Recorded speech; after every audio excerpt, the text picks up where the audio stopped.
Hello, everybody, and welcome back to the next in the series of CyberCube's technical fireside chats. It only seems a moment or two, it's about 3 or 4 weeks, I think, since we recorded the last of these, actually circulating around the GoDaddy breach at that point. We thought it was timely to have another one of these chats and talk about the Log4j vulnerabilities and incidents that have been occurring over the past couple of weeks or so. CyberCube has been tracking the Log4j vulnerability since it was disclosed via Twitter and on the GitHub project on the 9th of December of this year.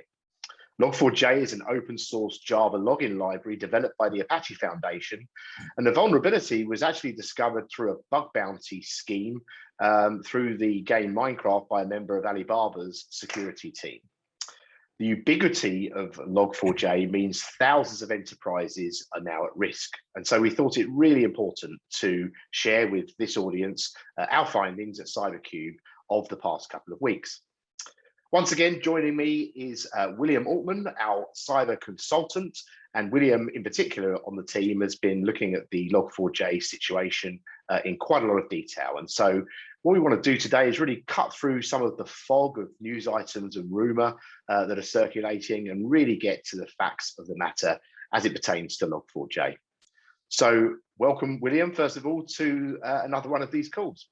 Thanks, Darren. You know, it's great to be back speaking with you, trying to provide as much possible information as we can to all our clients and prospects about what's happening with this event. You know, we don't want to be here for another one of these, but as long as we have to be, CyberCube's going to be there to assist as much as we can. And I think we have some really interesting data and insights to share today. Yeah, and we'd love some feedback on these videos. It seems that these are more digestible perhaps than a blog or text. We'll always blog as well, but it seems that these 15, 20-minute videos are a good way for people to digest the information that we've been gathering. So without further ado, let's get into it, William. Perhaps we could start with just establishing, as I mentioned earlier, some of the key facts concerning this vulnerability. There's a lot of press flying around. What are the most important things to consider, do you think, as it pertains to the Log4j situation? Well, I think the number one thing to realize is that Log4j itself is a deeply embedded single point of failure technology. And what we mean by that is that it's a technology that's widely distributed amongst thousands and tens of thousands of enterprises and potentially present in billions of devices. Quite literally anything that runs JavaScript, the programming language, could potentially be vulnerable to Log4j. And I think that in itself is one of the big initial realizations for most people when they start to dive into what's happening here. The first thing that comes to mind is, my God, how is this possible? How could this happen? How could we build technology with this flaw in it? And I think over time that will come to light, but in the interim, it's really important for us to understand what is the footprint here? What are the immediate threats that we're facing? What can insurers in particular do to pressure test and prepare their books, not only for potential fallout from Log4j, but also mass CVE exploitation events like this that we think will occur in the future. So there's just quite a bit to unpack there, but most of all, this is a single point of failure technology, and that's something CyberCube specializes in. I think it's also important to recognize that like you said, Log4j is this open source library used by the JavaScript programming language. It really logs user input, and anything across any application globally that logs input may in fact use Log4j. The vulnerability in this case and the exploit for that vulnerability are extremely trivial. The bar to entry is low. You can quite literally memorize the exploit code. There's also massive number of variations of this exploit code and hundreds of threat actors attacking it at the moment. So it's something that we have to keep an eye on and we have to be very vigilant about. And reinsurers especially need to start to understand what the worst case scenario for this type of thing could be. We'll talk a little bit more about that. Just to also level set at the very beginning here, this is not a general problem with all Apache products. I think that needs to be said. The Apache Software Foundation does maintain Log4j, but they also build a lot of other useful stuff. For example, this Log4j vulnerability has nothing to do with the Apache web server. Not all software using Java is vulnerable. Only software that uses that Log4j library is vulnerable. And in some cases, not even software that uses the Log4j library, if it's configured in a certain way, is vulnerable. So all of this makes calculating the footprint very difficult. And that's why you need a company like CyberCube to really provide the data and analytics on our side to help you do that. And we can show you a bit of what we've done here and what we're planning on doing in that regard. Yeah, it's interesting. One of the things that really this represents to me as I think about the business of cyber modeling, catastrophe modeling in the cyber landscape is I think everybody, including CyberCube, are now going to need to start considering this idea not just of single points of failure, and we've been talking about single points of failure in the internet landscape for a while now, but this idea of a mass vulnerability affecting multiple single points of failure, and so the interdependencies that exist between those single points of failure across cloud applications. And so as we start to think about, as you mentioned, footprint, and this idea of an accumulation of risk, this is a whole new way of thinking about things, isn't it? Absolutely, Darren. One of the big takeaways for us from this event so far is that in general, as a result of the Log4j vulnerability, there is a heightened risk of cyber catastrophe at the moment. A majority of the modeled single points of failure in CyberCube's 29 scenario classes have a Log4j vulnerability. We're not saying that all 29 of our catastrophe scenarios are going to occur as a result of Log4j. We're simply saying that if you take a probabilistic kill chain approach to estimating the frequency of these events, Log4j increases the probability and the frequency of these events surely. And so that's to be taken into account as well. Very similar to what you said, multiple single points of failure, potential for multiple catastrophes. Yeah, interesting. So with the insurer in mind, what are the immediate threats right now that our insurance customers should be considering and perhaps exploring with their own clients? Yeah, this is a great question. It's something that we're starting to get a handle on as we see more and more of these events. Who are the threat actors that will come in the first wave, the second wave, and the third wave? And it really does happen like that. I'll explain why. First off, you have your cryptocurrency botnet miners, your access brokers, and then your general botnets. These are groups of threat actors that are specifically designed to take advantage of as many computers as possible. They have to spread their wings and basically inoculate as many computers into their botnet army, and that's what makes them successful. So pretty much when one of these mass CVEs gets released into the public, these are the first actors to really tool up and take advantage of it because it directly plays into their end game. But these threats are not as serious today as they could be in the future. A cryptocurrency miner on your network, you're going to be able to take that off. It's not going to cause too much damage. If you leave it there, you'll see some decreased capability in your computing power, maybe. But it's not an extreme loss event necessarily. It's to be noted and to be taken care of. Next up, we have our access brokers. This is a little bit more worrying. This is a group of threat actors that do nothing but specialize in gaining access to a network that they can later on sell to ransomware as a service affiliates. And so these groups are using Log4j today to implant backdoors and web shells on networks that they can then use to sell to these ransomware threat actors. And that's really concerning today. The initial dropping of a web shell or a backdoor on the network isn't going to cause a loss event, but it really is indicative of the type of behavior that we see that leads to ransomware. Now we get to the final threat, the one that really is worrying. It is ransomware. We have already seen some ransomware threat actors, the Consari group, attacking different Log4j instances. The initial ransomware that we've seen pop up for this particular CVE is not so concerning. It's not a terribly sophisticated ransomware. The indicators of compromise are easily detectable.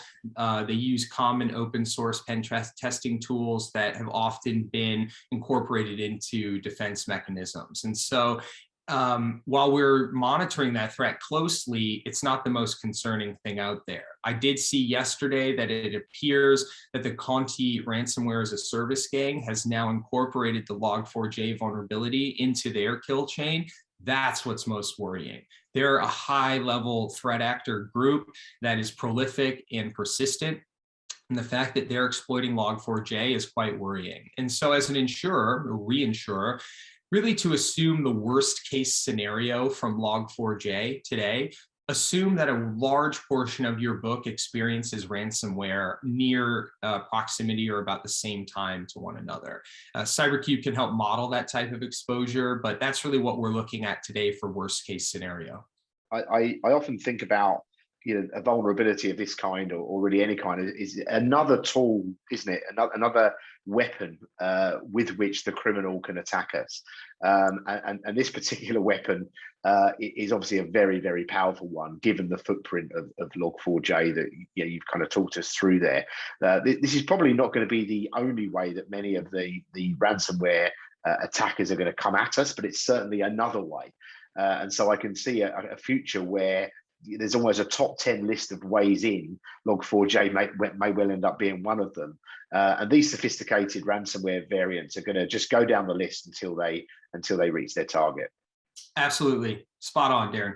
Yeah, couldn't agree more. I do think one other threat is worth mentioning briefly. There's been some talk in the cybersecurity community about whether or not the Log4j vulnerability could be turned into some sort of wormable exploit or some sort of self-replicating malware similar to a WannaCry or NotPetya event. It's basically been concluded that that is technically possible, but does not align with any current threat actor motivation that really makes sense. The goal today on the threat actor side is to compromise and exploit as many possible systems that use Log4j as they can before those companies patch and update the software.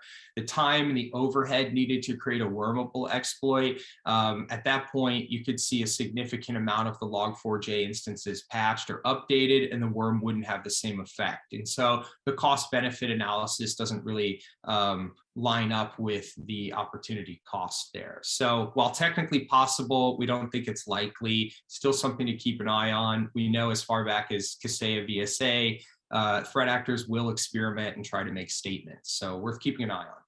Yeah, and of course, on behalf of our clients, we've got an eye on it, and we'll be regularly updating people as to any of those sorts of developments. So obviously, from the insurance perspective, insurers are now going to be considering, what do they need to do to minimise risk to their own insurance books and also make provision for the future. So what would be the advice there, William, and in particular, how can CyberCube help with that? Yeah.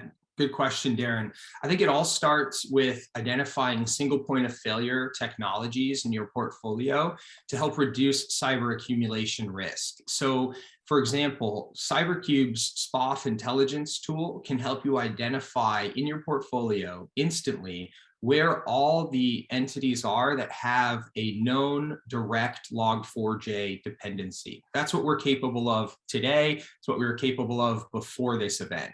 Now, that will only give you a subset or a small sample size of potential vulnerability in your portfolio due to Log4j, because so many companies are vulnerable to this, but not directly. They're vulnerable through a third party in their supply chain or software vendor that uses Log4j. And they are basically at the mercy of those entities. They have to wait for the patch to come, and they have to patch, mitigate, and monitor almost indefinitely. And so we are working today on compiling various publicly available lists, various data from our partners, and various proprietary data sets to allow our clients to not only search for direct vulnerabilities or direct dependency, if you will, on Log4j in their portfolio, but to also uncover where those different products and services in their portfolio are that are vulnerable to Log4j that could cause supply chain issues. And so these are some of the work streams we have going today, and we're seeing a lot of interesting and powerful results come out of that. That's really helping our clients today. Pretty important for our clients, and also people that are listening to this and looking at what CyberCube are doing, to understand that we can help in two ways here. We can help with single risk management. So how much risk is there inherent within a company with regards to their their cyber maturities, their exposures, including some of the single points of failure that we've mentioned here. But we're also capable as a company of modeling accumulation of risk as well. And so that web of dependencies, that web of SPoFs that we've been talking about, that's something that we're actively modeling, and our research scientists, our data scientists, our data engineers, as well as people like yourself, William, on the consulting side, are working really hard now to help unpick really that web of dependencies and advise our clients as a result of that. Absolutely. And just to kind of give some more detail on what we're doing to provide insight to clients during this time, Darren, our concierge service and our report that we create on the backs of these events is available to all our clients. We've got a lot of really interesting graphics and heat maps in there around where insurers today should focus their attention around Log4j. For example, we uncovered that the firms that are most vulnerable to this are going to be micro and small sized IT firms in the US. That being said, the spread is still global. And if you look at risk revenue, really, the United States and China have the most at-risk revenue, given that some of the world's largest tech companies have been implicated in this. So there's just a lot of different ways to view this incident. Our data can really help cut through a lot of the noise. Great stuff. Well, look, William, thanks very much once again for jumping on the line with me. Who knows, one of these days you and I will do a fireside chat, perhaps next to a fireside in 3D in the same room. But in the meantime, we'll make full use of the technology available to us. So I would encourage anybody listening to this that wants to dive a bit deeper into this topic or other cyber threat topics to reach out to CyberCube. We'll be very happy to talk to you. But in the meantime, thank you very much for all of your time. I wish everybody a happy holiday season, and we'll see you again soon. Yeah, thanks, Darren. Thanks, everyone.